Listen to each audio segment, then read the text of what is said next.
On aborde ici l'histoire du sous-continent indien, depuis sa colonisation par les Britanniques jusqu'à aujourd'hui.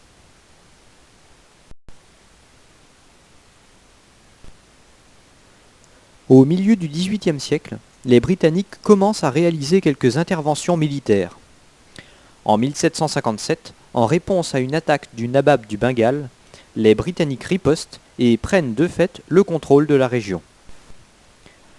D'autres territoires sont acquis sur fond de rivalité avec la France, alors principale rivale de l'Angleterre en Inde.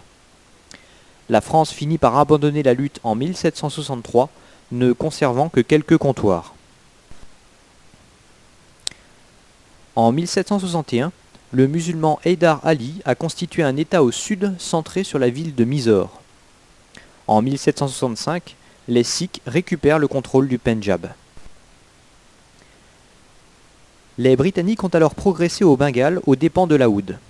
Enfin, en 1769, le royaume du Népal s'unifie. Les Marathas forment la principale résistance face aux Britanniques, mais ils sont divisés entre eux et ressortiront exsangues de leurs propres querelles. À l'ouest, l'Empire afghan sombre dans l'instabilité vers 1793. À partir de 1798, la politique britannique devient franchement coloniale et non plus commerciale. Par le biais de guerres et de traités, les Britanniques obtiennent une bonne partie de la péninsule au début du XIXe siècle. Une partie est administrée de façon directe, tandis qu'ailleurs, les États princiers sont laissés en place.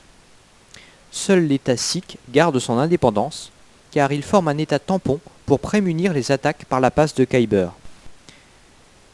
C'est par là que sont toujours venues les invasions dans l'histoire de l'Inde.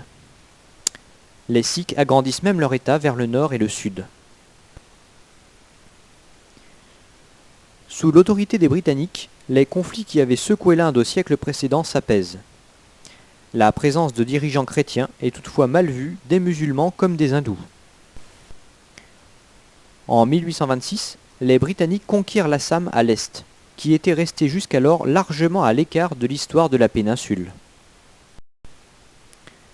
En 1837, une expédition en Afghanistan pour contrer les prétentions russes s'achève par un désastre. En 1843, les Britanniques annexent le Sindh, c'est-à-dire la basse vallée de l'Indus. Puis, ils s'emparent du royaume sikh en 1849. Enfin, ils s'avancent en Basse-Birmanie en 1852. Face à la domination britannique, les mécontentements grandissent. En 1857 se déclenche la révolte des Sipais, c'est-à-dire des soldats indiens servant dans l'armée britannique. Elle dure 1 an et se solde par un énorme carnage des deux côtés. Elle marque la fin de la dynastie moghole, bien que celle-ci n'exerça plus d'autorité réelle depuis longtemps.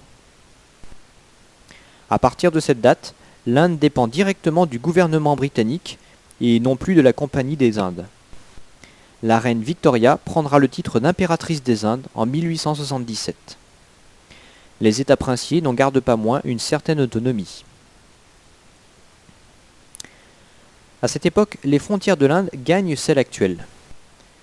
Le Baloutchistan est coupé en deux, entre la Perse et l'Inde. Plus au nord, les Britanniques doivent renoncer à prendre pied en Afghanistan. Au nord-est, le Sikkim a été annexé dès 1861, ce qui soulève des conflits avec le Népal qui le revendique aussi. À l'est, les Britanniques conquièrent la Birmanie, rattachée à l'Empire des Indes. L'influence britannique est alors à son apogée.